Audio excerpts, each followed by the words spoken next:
Poder Judicial, a través de la ineficiencia que él tiene, favoreció al no esclarecimiento del hecho. Yo creo que no le brindó la importancia, como mínimo. De ahí en más, lo que usted quiera pensar está dentro de los posibles. Sí, no, ¿sabe por qué me llama a mí la atención? Hay un hecho que yo no puedo aceptar como argentino, que me conteste un juez que tenía que pedir permiso para entrar a un territorio sagrado. Estamos muy confundidos con lo que es la vida y lo que es la ley, ¿no? Sí, porque el concepto incluso de nación indígena no lo excluye a la capacidad operativa de un juez, o sea, no... Claro, pero además estamos hablando de que él tiene que pedir permiso. ¿De dónde estamos parados? No, permiso tiene que pedir, o sea, dicho de otra forma, él tiene que informar que va a ingresar. No, pero un territorio sagrado. Y no porque sea territorio sagrado, sino porque es territorio, entre comillas, territorio indígena de una nación indígena. Sí. ¿Me entiende? O sea, si no, esto es el error de la Constitución modificada en la época de Carlos Saúl. Sí. El artículo, creo que es el 85, no me acuerdo si es el 85 inciso 19. Usted sabe que Pueblo Originario es claro. conforme a un convenio que se hizo. Son dos convenios, uno el 107 del año 57 y otro el 169 del 89, que es al que usted se refiere, y la ley nacional, la 23.302, que dice que quien viva en nuestro territorio o en una parte de nuestro territorio en un momento de la conquista o colonización española. Claro. Pero ¿sabe qué pasa? Cuando usted va para atrás, sabe que los autodenominados mapuche en realidad son araucanos o de etnias araucanizadas, como por ejemplo los borogas o los buliches o los moluches, que son chilenos y que ingresaron mucho tiempo después de la colonia. O sea, lo que pasa es que es entrar en una discusión que va a ser eterna, porque en realidad ni Chile ni Argentina existían al momento de que los indígenas estaban ahí. Entonces, esto es el cuento de huevo y la gallina. Sí. Vamos a terminar diciendo, estaban pero no existía Argentina, y no podemos decir que eran argentinos o chilenos porque no existían ninguna de las dos naciones. Pero ¿sabe lo que quiero llegar? Que el nombre mapuche fue creado y promovido con intenciones geoestratégicas por los ingleses y los chilenos hace apenas 100 años. O sea, hasta hace 100 años atrás no se hablaba de mapuche, se hablaba de araucanos. Pero bueno, no importa, esto no tiene nada que ver con el peritaje. Pero digo, el juez anterior, cuando no entra en ese territorio, y ahora el segundo juez encuentra el cuerpo aparentemente en ese territorio, entre comillas, sagrado, a mí me da que pensar si hubo pereza judicial o lo que fuere. Lo que me llama la atención, y esto es lo que a usted le corresponde en forma profesional, digamos, es que hay coincidencia total del peritaje. Ahora, ¿cuánto se tarda para saber si murió ahogado? A ver, pongamos las cosas en orden, de Renzi, no me corra. Lo que usted tiene en lo que el juez informó el otro día alegremente, ni siquiera llega al rango de estudio preliminar. ¿Estamos? O sea, no están terminados los peritajes. No están terminados, no es que no estén terminados los peritajes. Mientras no está el gancho de un perito en una hoja en papel, en un documento llamado informe pericial, el juez puede decir lo que quiera, el perito puede decir lo que quiera. Lo que vale es lo que está escrito, es el expediente. Técnicamente, usted sitúese también en que lo informado por el juez previamente a las elecciones del domingo fue un poco para descomprimir. Íbamos a tener unas elecciones realmente feitas, complicadas, pero no por los resultados, sino porque estábamos entrando en un túnel que no se le veía bien la salida. Yo creo que al margen de todo eso hay un instrumento que es de uso común, y es que los peritos tienen una autorización judicial que se llama reunión secreta de peritos, en la cual se pactan pautas que se van a respetar provisoriamente cuando existen algún tipo de problemas. Eso es cuando se da muchas veces cuando hay conflictos entre instituciones nacionales, ¿sí? Como para salir del atolladero. ¿Me llega a entender, señor Correncis? Miguel Ángel, El tema con Santiago Maldonado había llegado a un estado de crispación, que la aparición inoportuna, por llamarlo políticamente de alguna forma, podía complicar las elecciones del domingo. Yo creo que no van a ser tan coincidentes al momento de escribir las conclusiones como se dijo primariamente. A ver, Martín, esto es muy importante lo que está diciendo. Usted me dice que no va a haber coincidencias, o por lo menos no va a ser tan parejo como se dijo. Y usted sabe, si no lo sabe lo debe intuir, que el cuerpo no estuvo 80, 78 días en el agua, la Rensis. Usted deja un cuerpo humano, a menos que me lo ponga dentro de un cubito de hielo, en donde se preserva el cadáver. Las aguas de ahí son congeladas, son frías. No, las aguas de ahí son muy frías. El estado de congelación es un estado particular en donde el líquido se transforma en sólido. Le hago esta pregunta, que tiene que ver con otra cosa. Encuentro en el documento, el DNI. ¿Aguanta el DNI 80 días en el agua? Mire, yo no hice la prueba, habría que felicitarlo a Randazzo si aguanta 80 días, pero el cuerpo humano no resiste. Piense simplemente una cosa, esto yo lo dije públicamente, me causó algunos inconvenientes, pero bueno, no importa. De Rensis, las zapatillas no estaban despegadas, los cordones estaban atados. Usted sabe que un río de montaña, lo que es un río de montaña, es un río que arrastra con mucha fuerza. 78 días un cuerpo en el agua. Es más, yo cuando me llegaron las primeras fotografías, dije, a este muchacho lo han tenido guardado, semisepultado o sepultado a muy poca profundidad, y lo han sacado y lo han tirado al agua. Lo dije en su momento, lo reitero.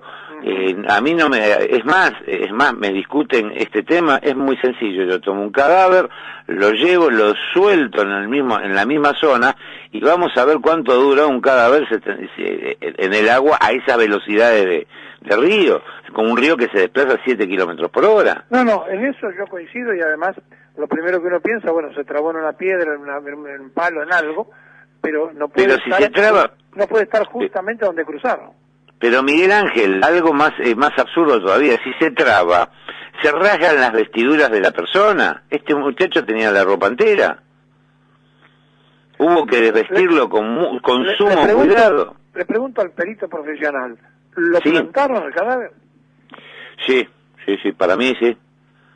Esta causa está repleta de irregularidades desde el primer día, pero lo peor que son irregularidades de las que usted y yo sentados en una mesa de café nos miraríamos y nos diríamos que realmente qué burrada.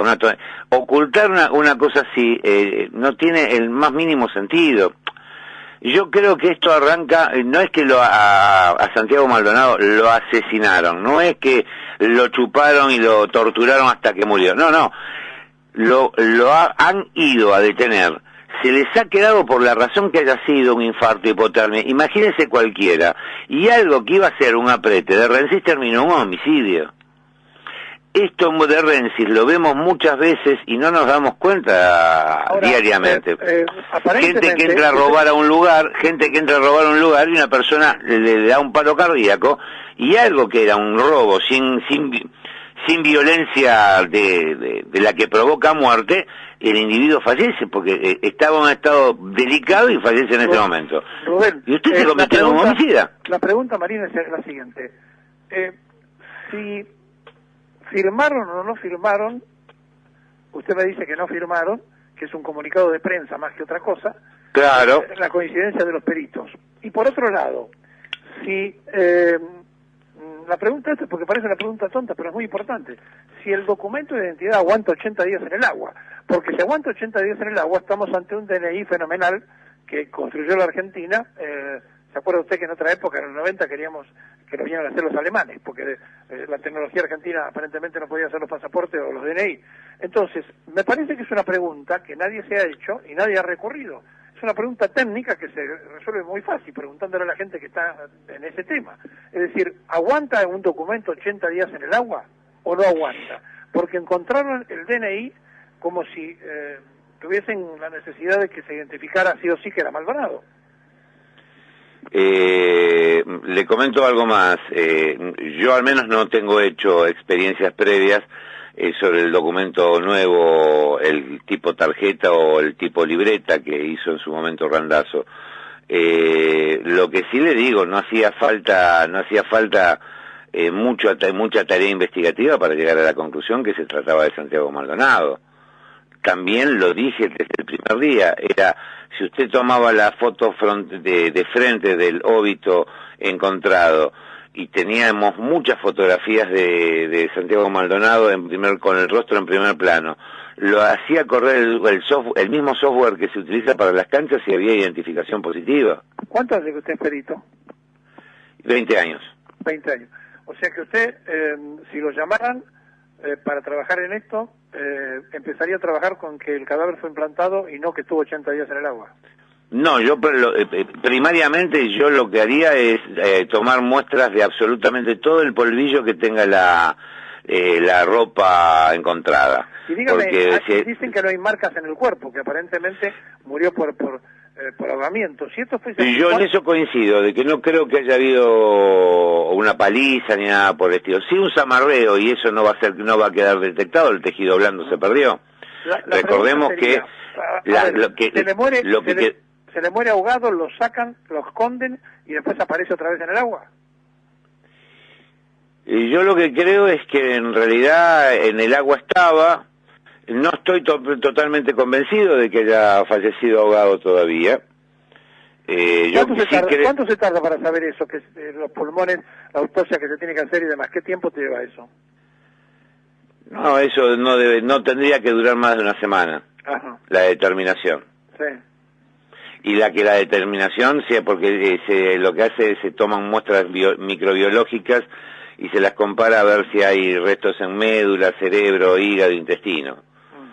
Se hace una toma, es parte del estudio histopatológico, pero en realidad yo creo que, ¿sabe por qué le digo de Renzi? Porque fíjese que le falta una extremidad al óbito, le falta uno de los dos brazos, y eso ocurre normalmente cuando uno tiene un cadáver enterrado en una ciudad, en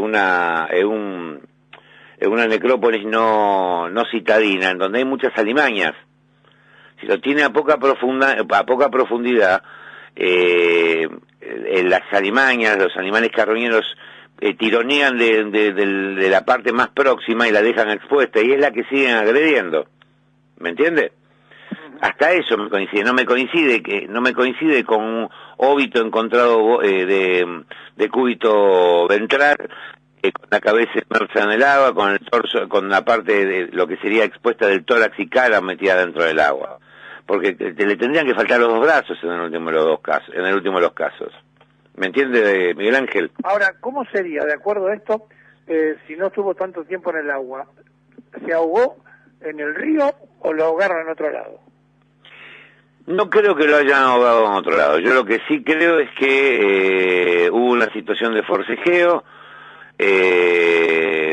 El muchacho estaba expuesto a muy bajas temperaturas. Recordemos que en ese momento creo que había la temperatura ambiente era de cerca de bajo cero. De ahí a la hipotermia es muy sencillo. Aguárdame que ahí está. A esa temperatura entrar en una hipotermia no es de descabellado ni difícil, y yo imagino las caras de los gendarmes y del mismo juez Otranto cuando le dicen se nos quedó uno de los, y ahí yo creo que se deben haber agarrado la cabeza. El resto fue encubrimiento paso tras paso. Recordemos que acá a Santiago Maldonado una parejita de viejos lo había encontrado en la mitad del camino a San Juan, no sé a dónde. Un peluquero dijo que le cortó el pelo, otro que le dio de comer, y usted sabe que esas son tareas de inteligencia o de contrainteligencia, cosa que la gendarmería tiene mucha experiencia. Entonces, yo creo que el juez a cargo en este momento, si bien tampoco es un juez de una experiencia, de una trayectoria judicial larga, hizo las cosas dentro de lo razonable, no entró en conflicto con los familiares, no entró en conflicto con el cuerpo armado de peritos, trató de organizar la autopsia lo mejor que pudo. Yo no estuve muy de acuerdo con cómo se había organizado, pero bueno, el cómo se organizó la autopsia dejó la puerta abierta a que cualquiera de los abogados por las querellas presenten una nulidad. Bueno, me quedo con lo que usted me dijo al comienzo, que para usted el cadáver lo implantaron. Vamos a seguir atentamente y en la semana probablemente lo vamos a llamar, o la otra semana cuando tengamos alguna otra novedad oficial de los peritajes. ¿Qué le parece, Marín? Estoy a su disposición, Miguel Ángel, cuando lo crea conveniente se pone en contacto conmigo en función de cómo vayan evolucionando los actos procesales. Los saludo, Rubén. Un abrazo, Miguel Ángel. Que ande bien. Un perito de 20 años de experiencia, que usted termina de escuchar sobre el caso Maldonado, dio su opinión.